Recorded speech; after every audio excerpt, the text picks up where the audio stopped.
Okay. Hey, I'm here. hello, Christine. I What's am joined up? today by Christine Parkin. Welcome. And Christine, we'll talk about a few things, I suspect, but the thing that really kind of is a sort of an interesting and, to my experience, quite unique thing is that you draw dead people, essentially. I do. Um, so that's going to be quite a new one for me to talk about. That's for sure. So anyway, welcome. Hello. Thank you. Thank you. Thanks for inviting me, Gerard. You're most welcome. Yeah, okay. So I always start with asking people a little bit about growing up, their upbringing, and specifically, how that kind of how you feel like influenced where you are now, and led you to what you do. That's an interesting one because there was nothing like this in my childhood. Not that I knew of, and it wasn't until I was very much older when I was staying with my mum, and she had the lights on during the night, and I remember saying to her, "What are you sleeping with the lights on for?" And it was only then in her later life that she actually told me that she saw dead people.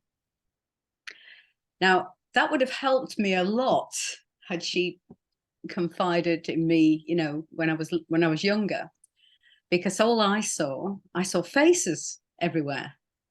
They would be in the wall, in the floor, in the ceiling.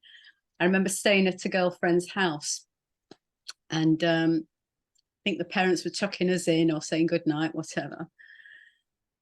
And I started pointing out these, faces. And it's only then that I realized they didn't see them as well.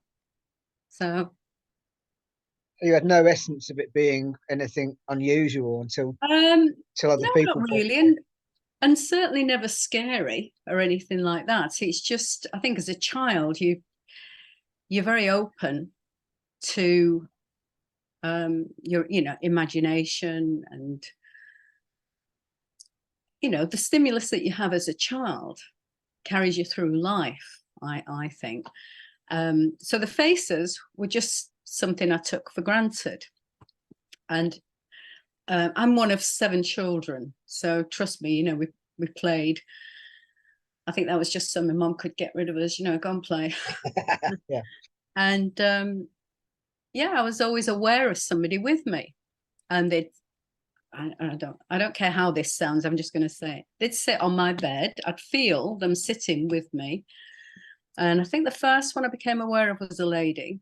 And it was just nice to have somebody around, that sort of thing. But I didn't start doing what I'm doing now until what, about 18, 20 years ago, something like that. So just to be clear, what is it that you do now? I draw dead people. I work as a medium.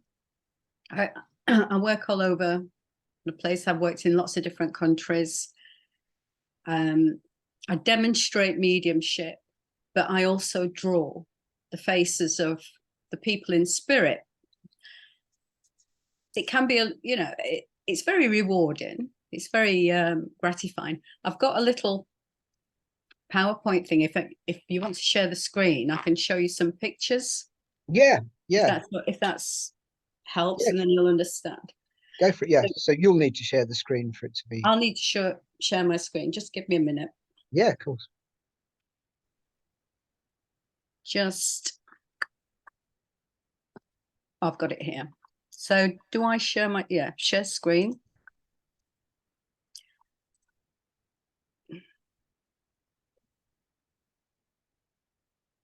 That's Right. it. If I do play from this slide. So I used this recently. I'm doing some work for the Oak Ridge Institute in California. So we had a little question and answer thing with some of the students before I start the course. It's all online, it's all Zoom. So I showed them this. I just put this together. And this, you'll see the sketch on the left. And then you'll see the picture, the photograph that somebody sent me afterwards. It was a gentleman was in the audience. He'd never been to a demonstration before. This was actually in Worthing.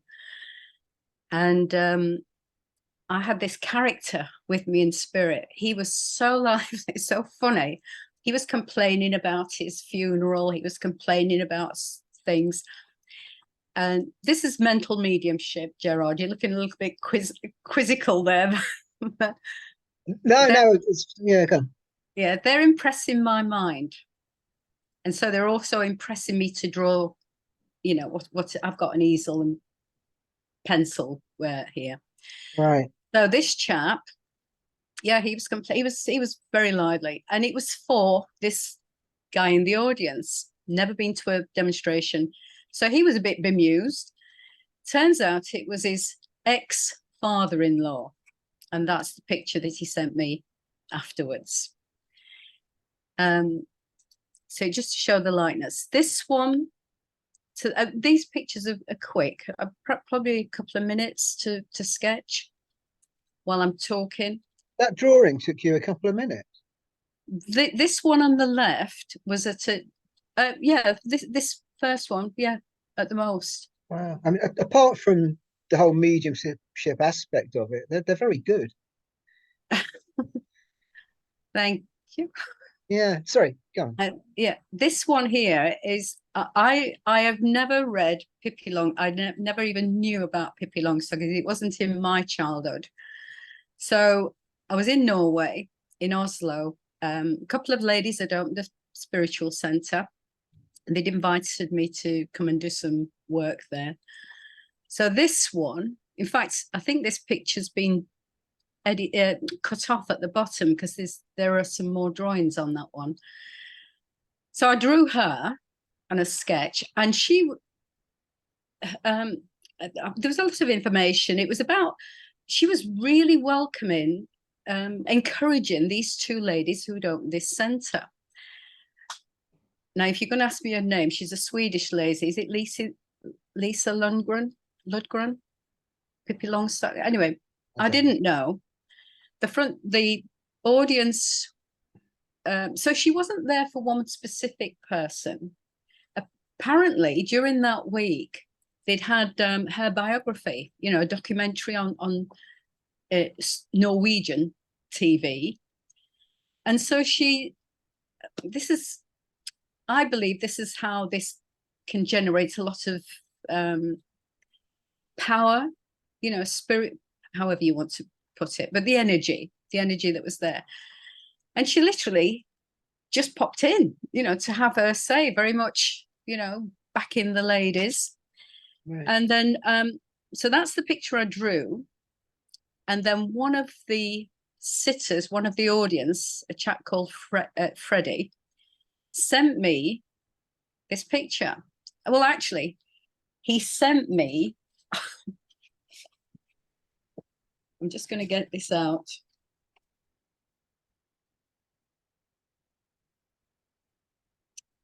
I should have had this one at the ready. He sent me this through the post. Blimey, okay. So that's where that picture is. And yeah, so I didn't know. That picture there is hanging up in a spiritual center somewhere in Oslo. I do know where. Pamela Fornell's spiritual center, the Oslo Spiritual Center. Oslo Spiritualist Society, sorry, OSS. Okay. Okay, we'll just go back that one. That one there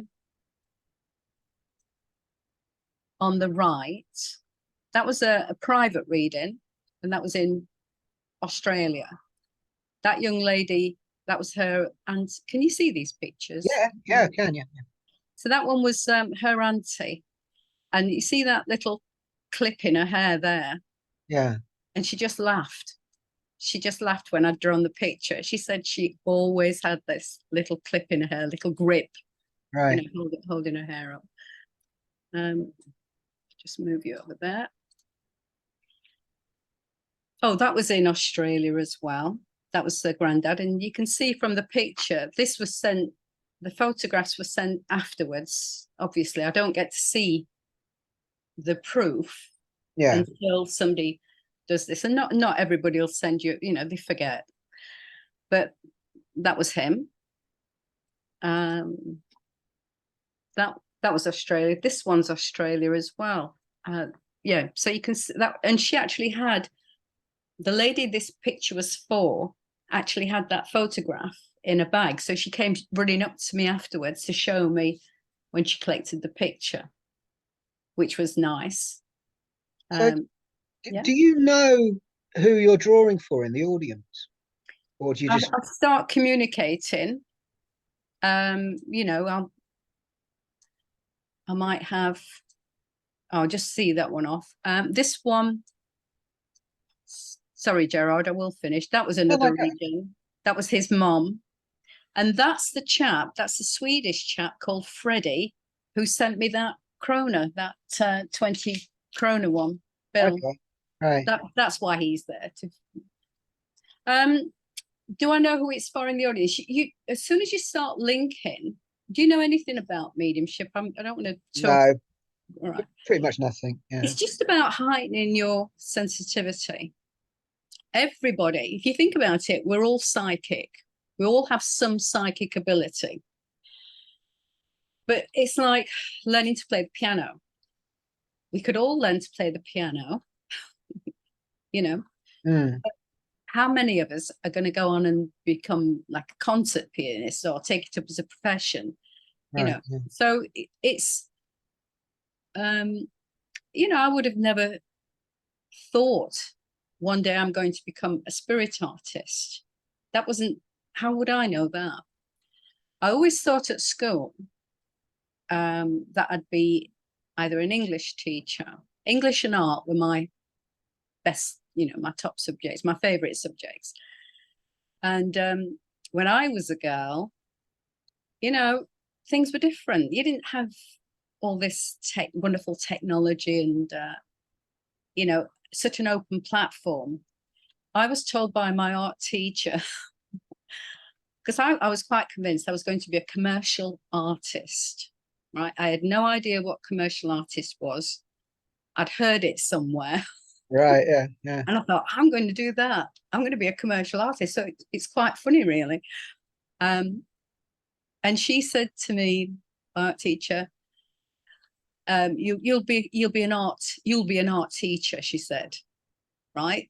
In other words, how could I possibly, get a job like, in out there in the big world doing drawing, painting and drawing. Yeah.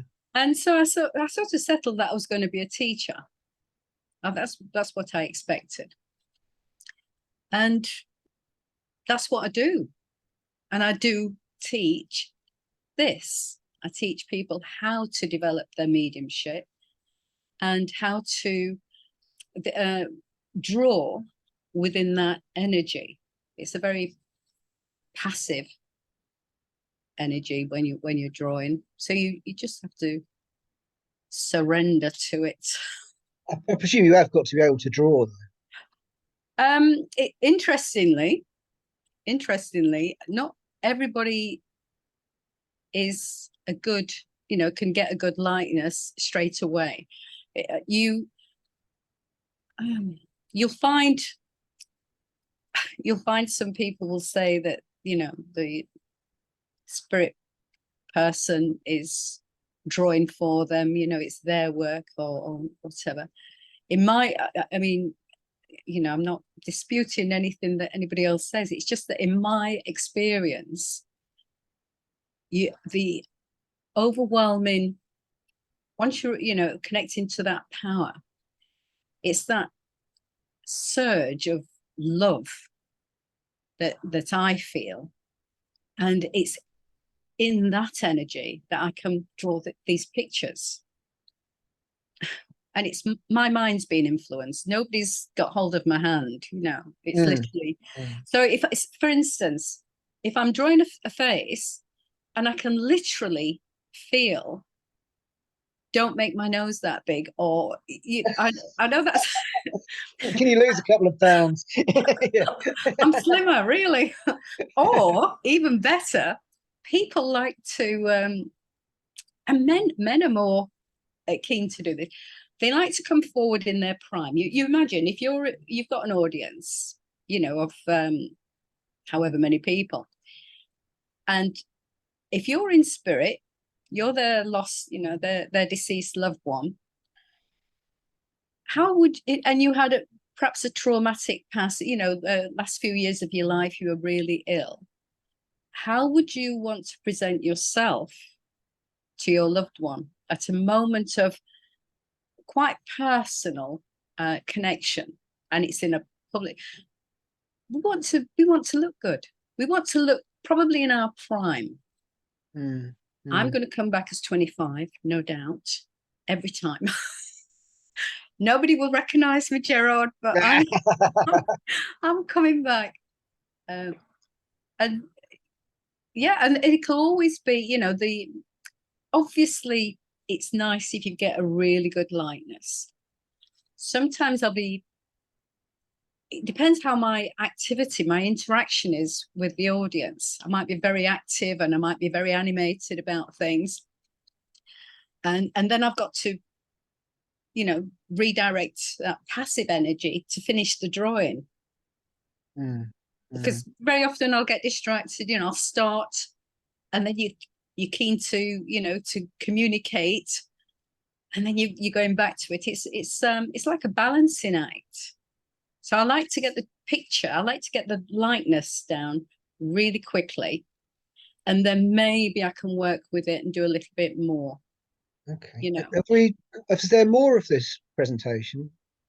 Yeah. Okay, cool. Do you want it? Yeah, no, that's great. Yeah. Okay. The other thing that I work with is digital art. Okay. So I have a Wacom tablet with an Intuos. Are you familiar with digital art? I mess about with it myself on an iPad. Right. Yeah. All right. I've got a tablet. It's set up in the office. So these are some pictures that I do on that. And this isn't spirit art as such. This is just me playing, So I've drawn that on an art. Through that? Yeah. Yeah. From my imagination, Gerard. It looks like a photo, those eyes. I'm telling you, it's just something, I was practicing. Because what I'd like to do is that's in layers. You can see what I've done there. I've got several layers, the picture behind that. If I'd got the original, I'd show you the different layers. Right. And I've done a lot of faces on digital art. I've got these are on my Instagram page. So it's not spirit art as such, but I'm just practicing. Yeah. Because I'd like I feel that I would like to use digital art in demonstrations. I have done some, but so that then all you need is their email and they've got it. I give the pictures to everybody, obviously. But what I like about digital art is the color, the depth of, you can get so much more out of a digital drawing, can't you? But that one's not in layers, that last one. Those last two aren't in layers, they're just straight on. Yeah. And that one, I was testing to see how quickly I could draw a likeness. So it's just literally getting a likeness really quickly. They're not layers, in the same way that I would for for a reading. So how long does it take you to do something quickly then? With a pencil and paper. Well, or digital, yeah. Digital, I'm learning to do it quicker. You Right. know, that one down at the bottom right, that's the quickest one on there, because that's literally just doing like a shadow brush and then having a white background, Yeah. and then you can just do the soft eraser for the highlights. Uh-huh.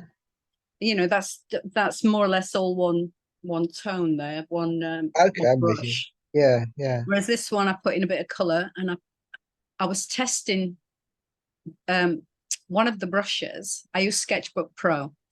I was testing one of the brushes to get the hair, because you know, one of the things that you're doing when you're drawing people, they've got hair, haven't they? You're not going to Hmm. draw. You know, it's not good. I don't want it to look like a helmet stuck on somebody's head. I want to look, you know, realistic. And there's a wonderful little tool in there. So that was quick to give us some hair. Oh, are we talking what, 10 minutes or No, I would have sat with that girl there.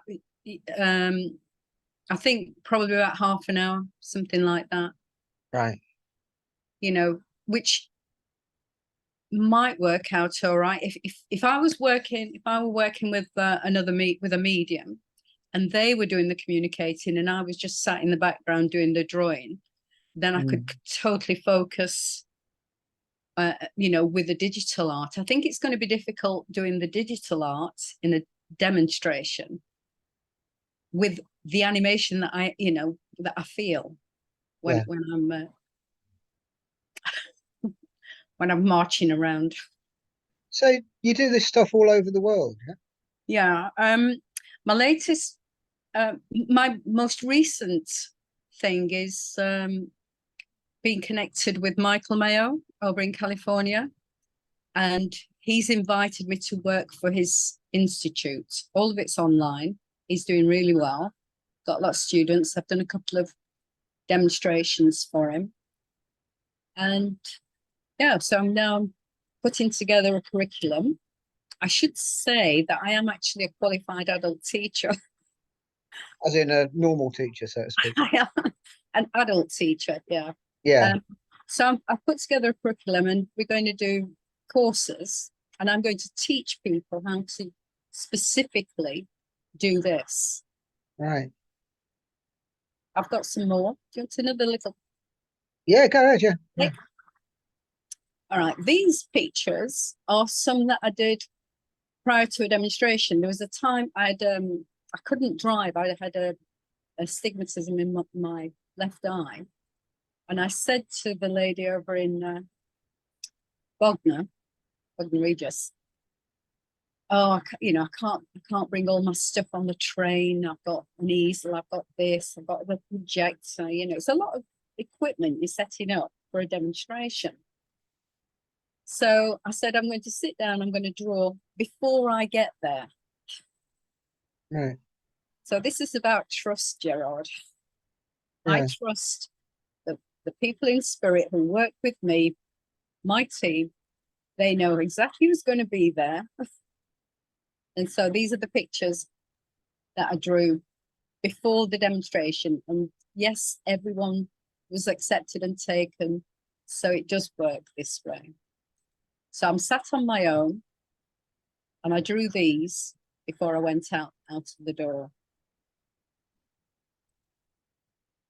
Oh, and I remember that lady on the left. I know she's got a bit of a funny look, but she was blind. So you know, she did sort of gaze off into the Yeah, sort of distance. far away stare, yeah, yeah. Yeah. So they're just quick ones I did at home a couple of years ago. And I've done that since as well, when I didn't want to take all my stuff. So how do you get in the right frame of mind or whatever? I calm myself down. I usually sit. I do sit, and I don't. It's just about self. It's about developing yourself. The so you have to learn how to sit quietly, Mm, just to allow things to happen, to allow that. Whatever you're wherever your mind is very busy, your conscious mind, we think about lots of things, don't we? We have lots of concerns going on during the day, and I can't take any of that to a demonstration. It wouldn't work. As soon as I start to link with the spirit world, I set the intention, and it's the practice that you develop over time that it gets easier. I think at the beginning, it was very spontaneous. It was all sort of all guns blazing, a lot of information. And I was completely overwhelmed. The very first, my early times of drawing, I was just in tears, Gerard. I couldn't handle it. I just thought, I'll never, ever do this. It was so overwhelming for me to get through that phase and to settle into it. That's the power. That's the love. It was just, I couldn't handle it at the beginning. Yeah. I was with Alan Stuttle at the Arthfinder College. I think it was 2004, something like that. And that's when I started drawing. And it was during one of his workshops that happened, doing the drawing, the connection. And I remember I just ran out. Right, drama queen. I just ran out, and he came to see me, and he explained, to me, and so he helped me a lot. So they're your contact details. Do you want to put your face back on the screen? Yeah, let's just get back to it. That's better. Great, there you are. Okay. Yeah, you know what? One of the things that really kind of fascinated me about all this was you get people who are cynical about the whole sort of psychic world and so on and so forth. And I thought, well, okay, I get it that people like Darren Brown can go and do what he does, and in terms of denigrating it or whatever. So yeah, I don't really see how someone like you could fake it doing that. Do you know what I mean? That just seems pretty unfakeable to me, really. So, yeah, unless you went to such a ridiculous length that it wouldn't even be worth it. So, you do know me, Gerard. I'm house, but you know what I'm like. How do you mean, sir? I haven't got a memory that's good enough for that. Oh, sorry, right, yeah. Okay. I know what you're saying, but you can't fake it. No, you can't. I don't. How could I? Think about those 3 drawings that I did before I even got there. How do I know who's going to be sitting in the audience? And the funny thing is, there is no room for self-doubt. As soon as you start, I never, ever thought I would ever draw in public. It was such a private thing to me to draw, so imagine finding yourself there in front of an audience, no script, pencil in your hand. You just got to trust that that's the experience, and that you're doing this for the spirit world. That's how I look at it. Is it nerve-wracking? I was talking to somebody this morning who's been asked to do a public speaking engagement, and they've never done one, and they're terrified. Nothing to do with the psychic world or anything like that. Right. But that is something that terrifies quite a lot of people, and I would think that you have to overcome even more potential sort of doubts and hurdles really doing what you do, because of the trust you have to put in it, like you say. Yeah. So did it make you nervous at first, and does it ever now?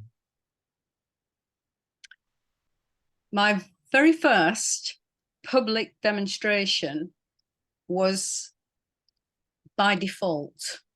I was with a friend. He was working medium in London, and literally, come on, let's go, And it was in this nice old building. I don't know. He just literally, I don't even know what I was doing there. And he got me up, and that was just mediumship. Literally.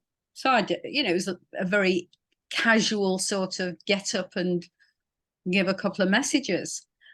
And I just did. So that was funny. Never didn't sort of plan the beginning of a career. It wasn't anything like that. But it's funny how things evolve. Of course, there's an excitement. If you want to call it nerves, or I can feel it. I can feel that quickening. I don't know if I felt nervous or sick. I want to do it. I feel the need, if you like, to do it. Maybe I'm a show off. I don't know. I just feel that I really want to do this, and it's given me an opportunity. You know, I'm great. Got an opportunity to do it. So it was through him, Philip Holden, that I actually got all that opportunity, because London, there was like a spiritualist church on every corner. And he already had an established career. So he literally took me and introduced me around to everybody. You know, I did a lot of work with him. So I was doing the drawings and he was doing the mediumship. And then he'd say, have you got anything? Got anything? Do you want to add something? So I got, you know, brought in that way. There was nobody I could have gone to. And I did look. I did ask around. I did phone people. I did ask. You know, and there was nothing like that, Gerard. There was no workshop I could go to. There was no, you know, fine. I started attending the Arthur Findlay College at Stansted. And I loved it at the beginning. I really, really loved it. Because you were meeting all these like-minded people. So you glean information from them. But after the first time of being there, 2003, I think it was, October, wow, you know, I came away from that week thinking, well, that was very nice, but I'm not a medium. I'm not going back there. And quite, you know, funny how things happen. Within 2 months, I was back there. Specifically because they were doing, there was Sue, forgotten a certain name, so doing a spirit art course, a psychic art course, psychic art. And I thought, that's what I want to do. I want to go and draw. That's when I realized what it all was, because I looked around, there were people there already doing drawing, Mia Harrison in Sweden, different people. And I saw their drawings and I just thought, isn't this wonderful? I was just really enraptured by everybody else's work. And I was quite happy to sit at the back, Gerard. I was going to sit at the back, hide in my drawing, you know. That's not what I'd be doing. Like this, you know.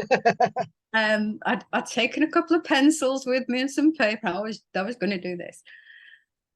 And I wasn't doing spirit art. That's what I'm getting at. I was just sketching away, doing exercises, you know. And then she had a huge screen and an overhead projector with a thick black indelible ink pen and a thin black indelible ink pen. And she literally just called, Sue Wood, she called me from the back of the classroom. Christine, come here. And I had to, you know, went up. She handed me a pen, a black ink pen. It's an overhead projector. You know what I'm talking about, don't you? With the yeah. Archaic, really, now. But at the time, there she gives me a pen, and she just literally, that was it, the pen. As soon as I touched the acetate, I just drew. So it's a line drawing because it's an ink pen. It's just a line drawing. And I could see this woman, and she was in the like 20s. She was wearing I had it, I'm just saying, I'm babbling like a fool, you know, woo, this lady. it's like in the Roaring Twenties. Then it was a green sort of shimmery dress with, I don't know, tassels, whatever. And I was all like thoroughly excited. I turned round and it was up there on the screen behind me, huge. It was massive, right? I also, I'd also made a mistake because there was no acetate there. I'd just drawn straight on onto the thing. I didn't know. She shouldn't have given me the pen, really, should she? And that was Diane Rainfield's. Diane's passed now, but it was her grandmother who'd come through in her prime, back in the 20s. Right, yeah, yeah. And I tell you, I was just, surprised, happy, got off there, thought nothing of it. Yeah, I just thought that was nice. It takes a lot to get me to do something, Gerard. It takes a lot of encouragement. Somebody's really got to push me. It's hard for me to just decide I'm going to do this and go out and do it myself. Yeah, so it was a sequence of events.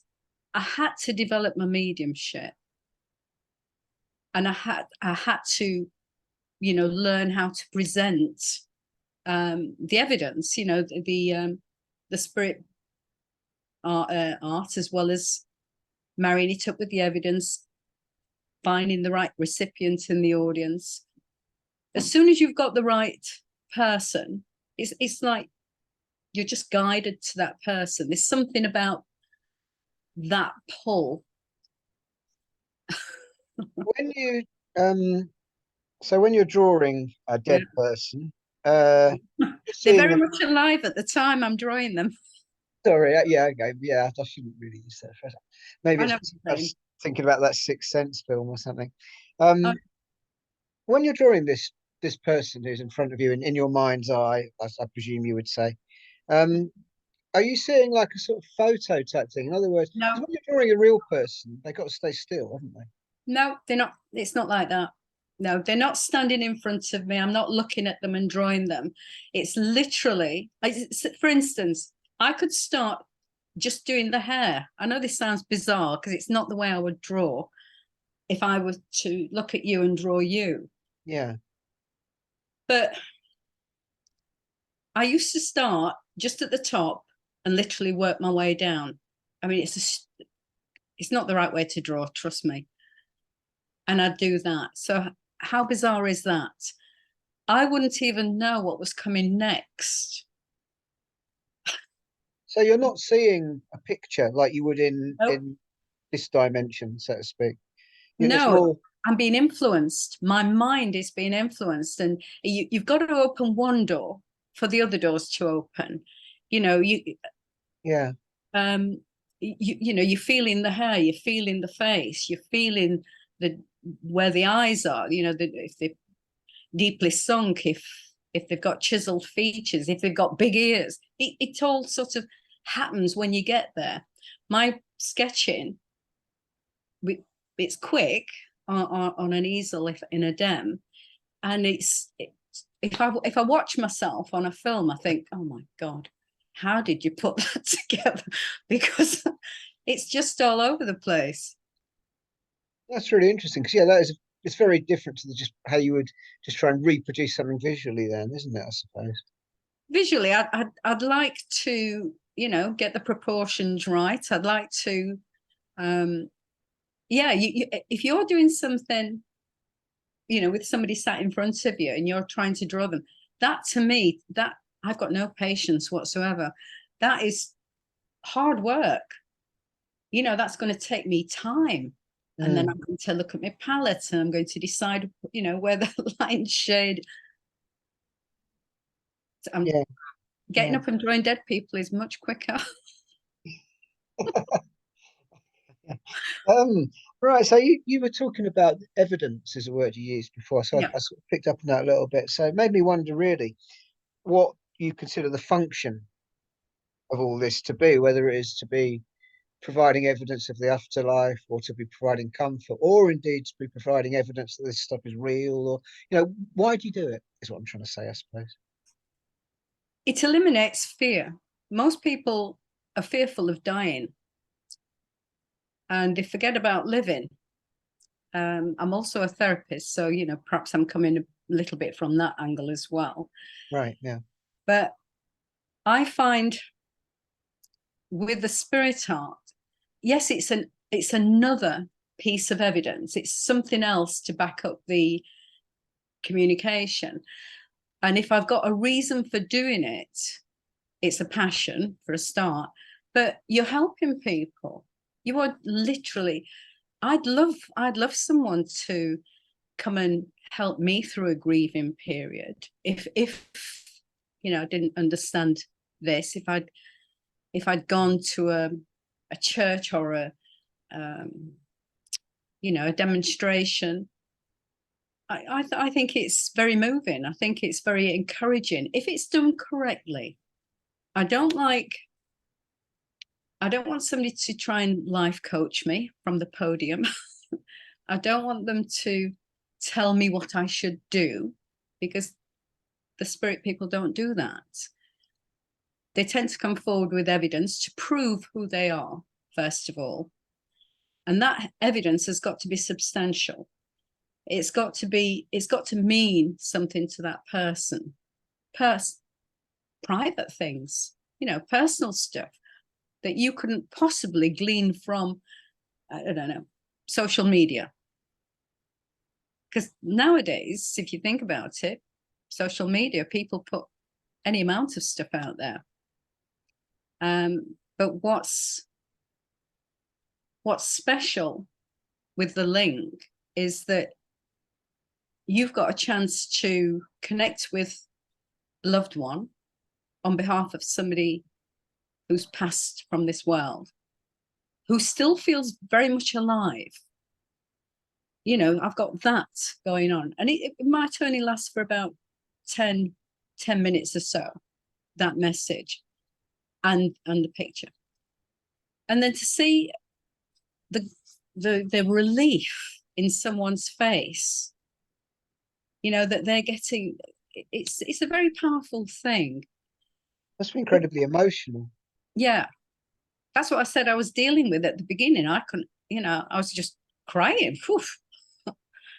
all the time. And you realize it's not your emotion most of the time. But I think probably at the beginning, I had to work through a lot of my stuff. So it's processing, and then you learn to let that go. You learn to, rather than try and suppress it. Suppressing it wasn't working for me at all. It just, you have to understand about life and life's challenges. Okay, so this is evidence of the afterlife, essentially, or of an afterlife. Evidence of the continuance of life. I Right, believe. okay. I believe that the physical body, everybody's entitled to their own views. I've got no problem with that. But I believe that once the physical body has had its time and is finished with, then the spirit, the soul, if you like, or that essence within us, the energy, leaves the physical body and continues in another dimension. I don't know. What are we going to call it? Dimension was the word I was thinking of, I guess. Would you, is there a physical aspect to this? In other words, is this dimension on planet Earth? Sorry, say it again. Is there a physical a geographical, if you like, aspect to this dimension, in the sense, is it Earth? Is it connected to the Earth the way this dimension is? It's not the best way of putting it, perhaps, but hopefully you understand what I meant getting at. If you just think about it as energy, I mean, I haven't got all the answers. Obviously, I'm here. Yeah, I'm sure. an incarnate being having a human existence. And I can only relay, the impressions that I get when I've got somebody in the spirit world with me. And I don't know. You can Okay. read Yeah. Andrew Jackson, Andrew Jackson's books. He will talk about an etheric realm, which is so many layers above the, what, I don't know. Yeah. I just know that I can feel other people with me, and they sometimes I'll hear the words. There'll be some random words, especially if you're in a foreign country and you get, how can I deal with a foreign name that I've never heard before? So I'll have that. I'll hear it. Or usually, yes, it's the mind that's impressed. And the more imaginative you are, I guess the easier it must be to communicate. Do you get spirit visits from your own relatives and stuff? I have done, yeah. Yeah. I guess that must be very comforting. Um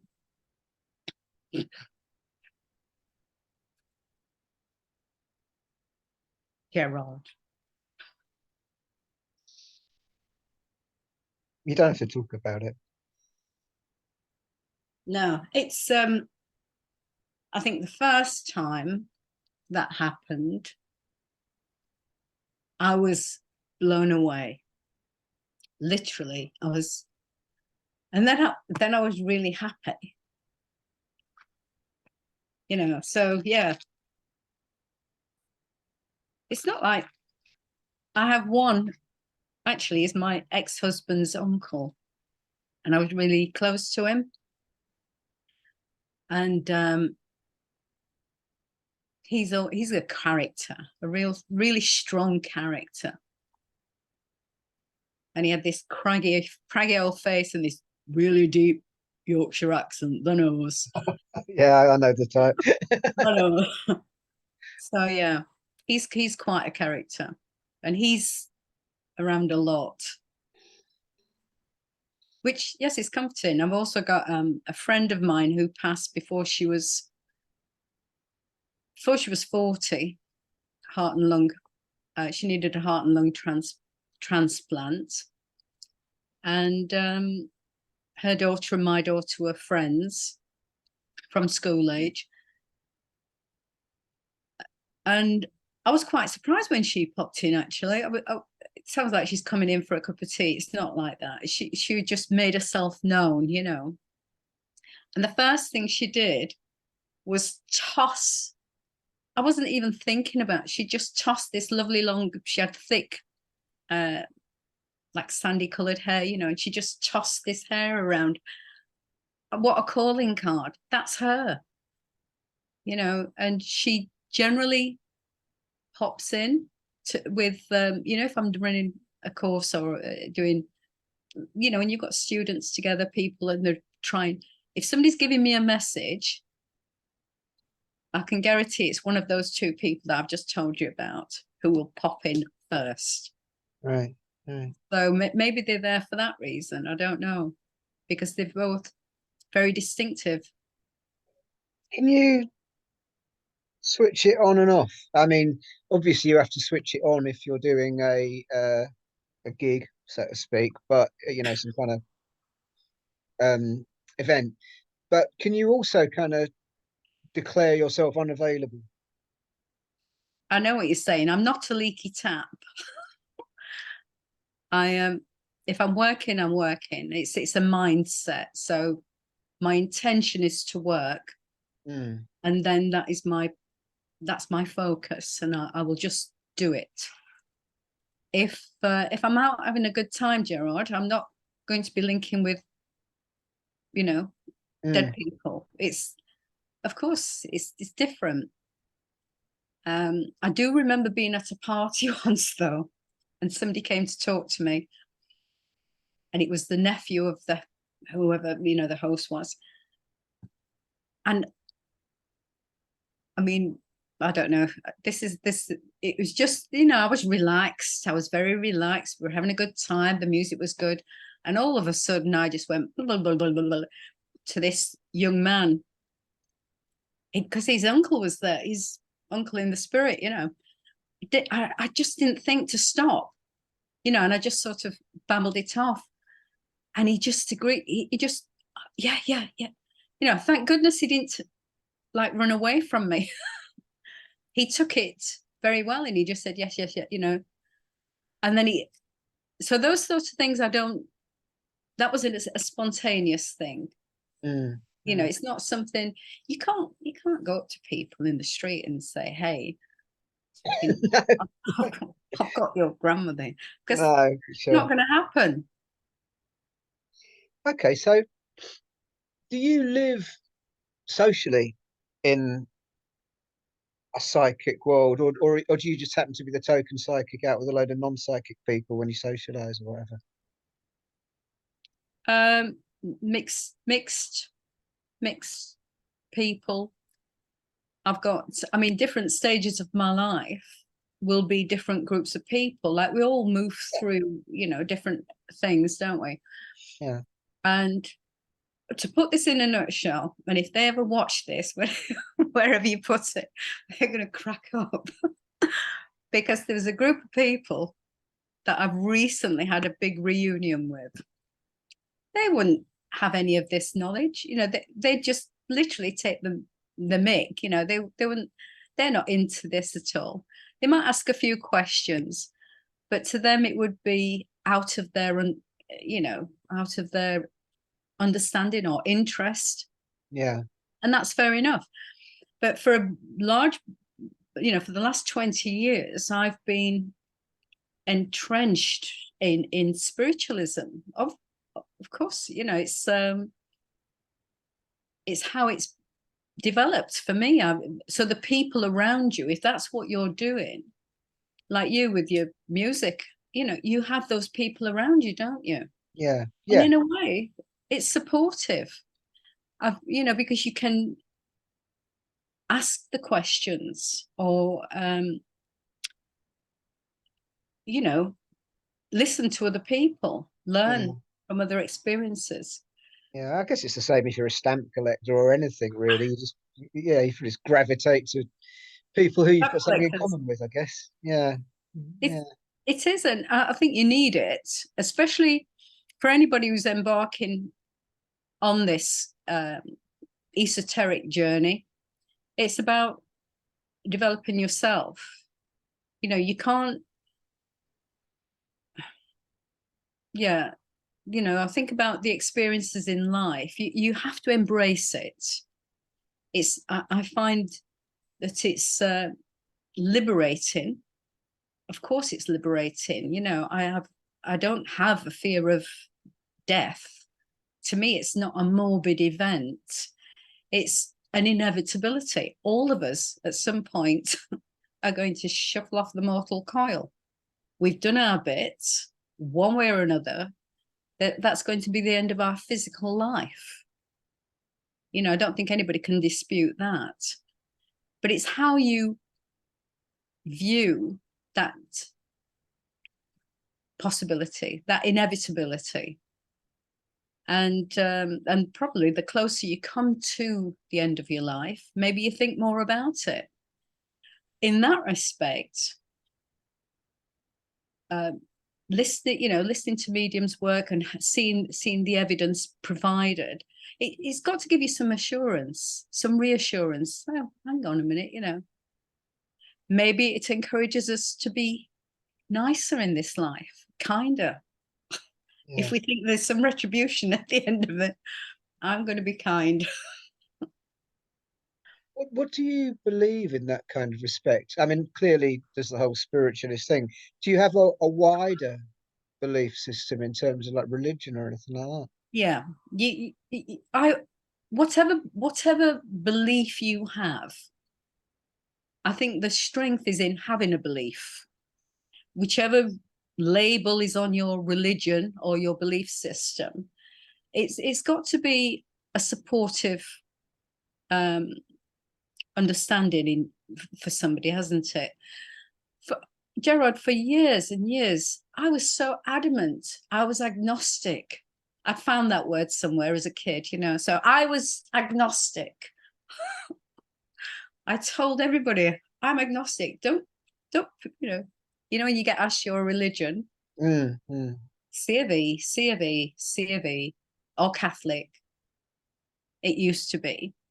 And now we're you know, with communication being so instant these days, we've got more access to other people's belief systems, their religions, their understanding of life. And you, if you think about it, all being from one tree, for an analogy, you know, all being from one tree, these are the many branches. Mm.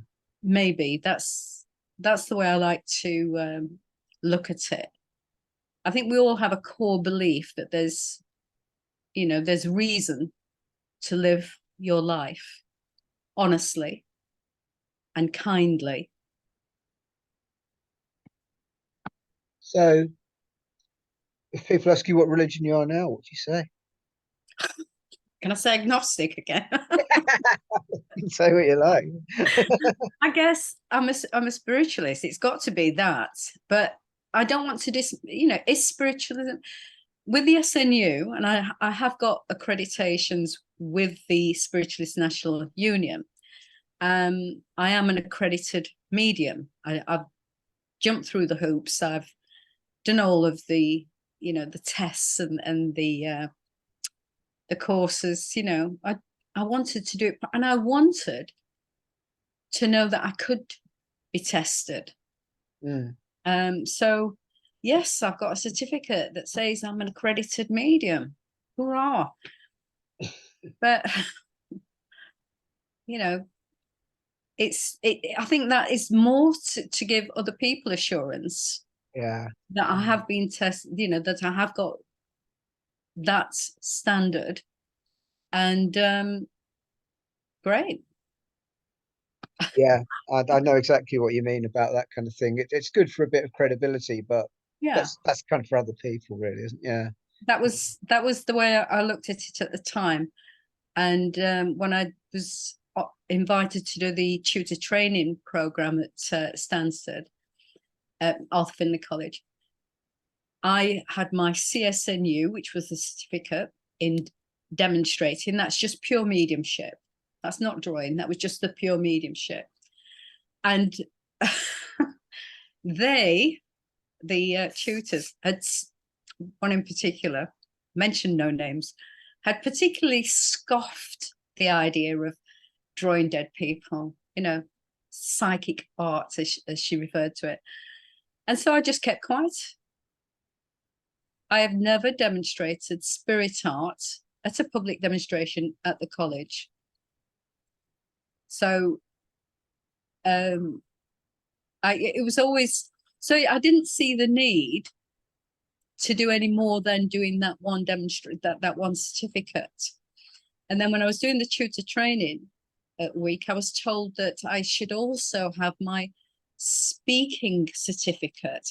Hey, Gerard, you need a certificate for speaking these days. I didn't do that. So Mm. it either says something about me or something about the system. I don't know. When we met, you said, I vividly remember you saying everybody's a psychic, as you also said at the start of this chat.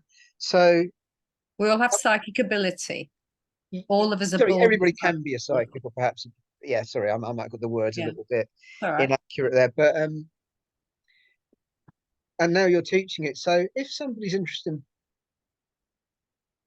pursuing this from a sort of learning what you teach point of view, do you look for, I was going to say qualifications. Obviously, I don't mean certificates, but do you look for people who are suitable and other people who are not suitable? Right. Over the years, I've met a lot of people who've come along to maybe the demonstrations first, whatever. I used to run a spiritual centre here in Worthing, or the development circles. Everybody, you know, will find their way into a development circle or a workshop if they have an interest. I'm not going to get somebody in a development circle who doesn't have an interest No. in finding out about it's metaphysics. It's about the greater, you know, more than you, more than us, learning about our energetic system and how all of this works. I've had some lovely experiences, some quite remarkable experiences. I'll just share this one because whether, for anybody who's slightly cynical or maybe thinking, oh yeah, energy around auras, energy around people. Da, da, da. I was doing a hypnotherapy session with a gentleman. It was in my treatment room. So I'm relaxed. He's relaxed. He's sat in the chair there. And as I'm talking, I suddenly lost him.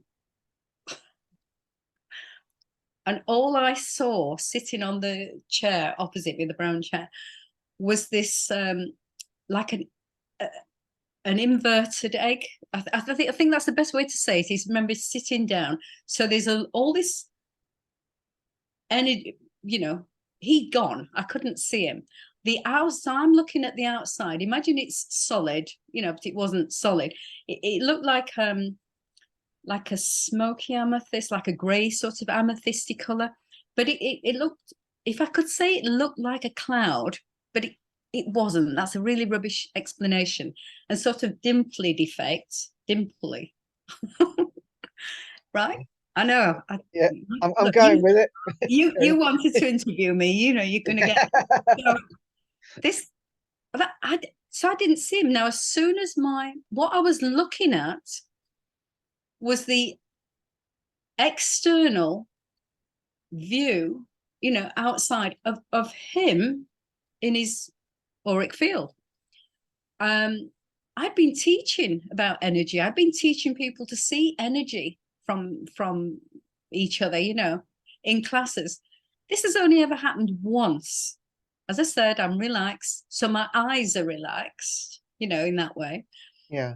As soon as I saw this, I just looked hard, what? And gradually, all of that disappeared, and he was there again. It just disappeared, slowly in front of me. I'm glad I saw it. I am so glad, that was the external objective view, not a subjective view. It was an objective view. I saw it. So I can absolutely wholeheartedly tell everybody I ever meet, we emanate energy from within. This is how it is. There's more here than there is down here, and I can give that perspective. I've got to say, Gerard, it doesn't matter to me whether somebody thinks I'm fanciful or making it up or lying. I don't care. This is I'm an honest person, and I will always answer somebody honestly to the best of my ability. I've been really struck I've talked to various people with beliefs, identities, whatever that other people might sort of scoff at, perhaps. And I've been really struck by the lack of defensiveness that everybody has. That people basically saying, "Well, that's just really not a problem. Let them think what they like," which really surprised me. I thought people would be more defensive and more annoyed or upset or whatever, but people don't seem to be. Are you talking about people who have a belief in Yeah, spiritualism? yeah. I'm talking about psychics. I'm talking about people with what you might call new age beliefs of various sorts or whatever. Yeah. Yeah. Us And yeah. fanatics. Us fanatics. Oh, what? Us fanatics. Is that what you're saying? Oh, us fanatics. Sorry, It's my Yorkshire. I thought you were saying some technical scientific term like I was.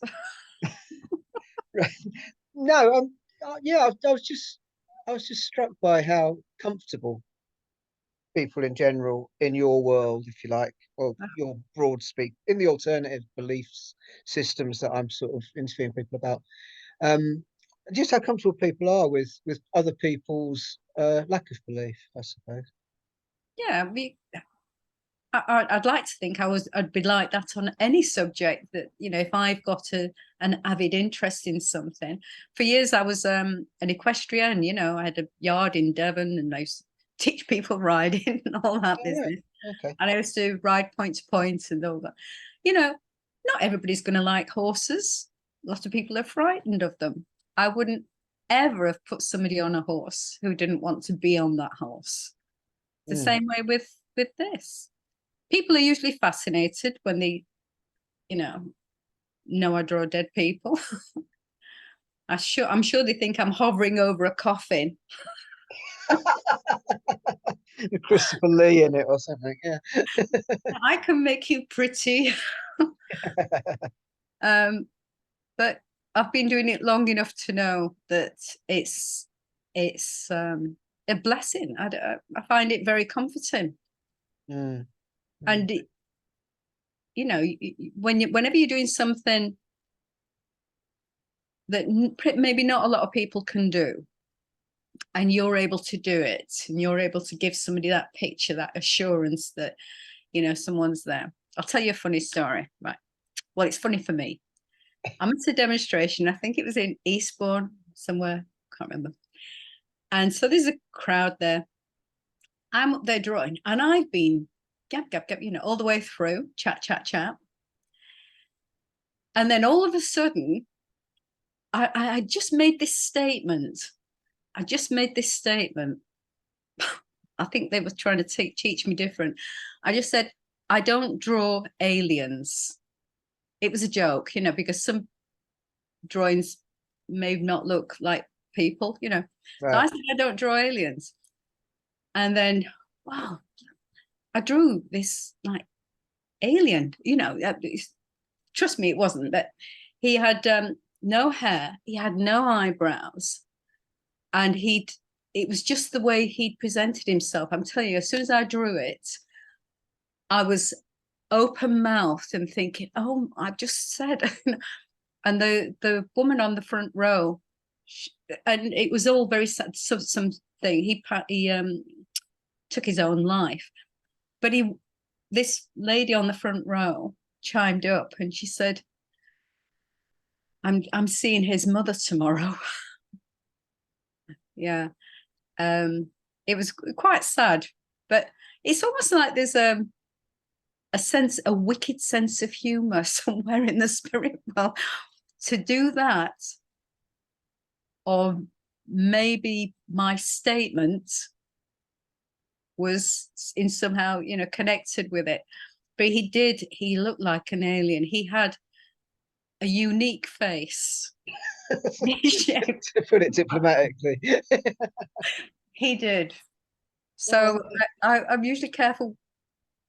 I think I'm more careful about what I say these days. sure, sure. Okay, so if people want to get in touch with you, Yeah, um, we showed that slide a bit before, but do you want to just say what your website is again and what it's my name. It's christineparkin.com. I've got parking.com. an And Instagram as well, christineparkin.spiritartist. I've only just recently done that because I was told to put some pictures out there. right, right. And I'm supposed to be doing some TikTok videos where I can just draw and do live TikTok and let people tune in. And if they get a picture, great, Um, and that's for Michael Mayo told me to do that. It's to show people what I do, and for the Oakbridge Institute, Right. if somebody's interested. So if people want to learn how to do this stuff, can they get in touch with you? And They can. I E- mean, they don't have to be in California, or do they? Pardon? No, no, no. It's all over the world. Everybody is literally scattered around, depending on I'm 8 hours behind. Sorry, in front of California. So we have to sort of gauge it on those terms. So it's online then. This is, it's Oh, right. Okay. oakbridgeinstitute.org. Right. And Cool. he's Hmm. he's doing really well. He's set up a lot of mediumship courses. And to be honest, Gerard, I was a bit skeptical, because I've not done a lot of Zoom stuff. All of my things have been online, sorry, in person, Yeah. traveling and in person. And it's only through lockdown that everybody suddenly is au fait with Zoom, and you know, we can do this. So it's been a bit of an opener. And the people I've met online, the students, have all been exceptionally, yeah, focused, and genuine people, and very supportive of each other, I've noticed, you know, which is nice. Mm, mm. So I've got to, you know, be a bit calmer, calm and stay focused. And yeah, it's doing well. Oh, okay. I think this would be a good point to stop recording. I'll stay on afterwards and thank you and so on and Okay. so forth. But in the official sort of end of the one show telly type way, I'd like to thank you so much for coming along You're welcome. and for giving us your time. And it's been really fascinating. So thank you so much, Christine Parkin. Thanks, Gerard. Thanks for asking me.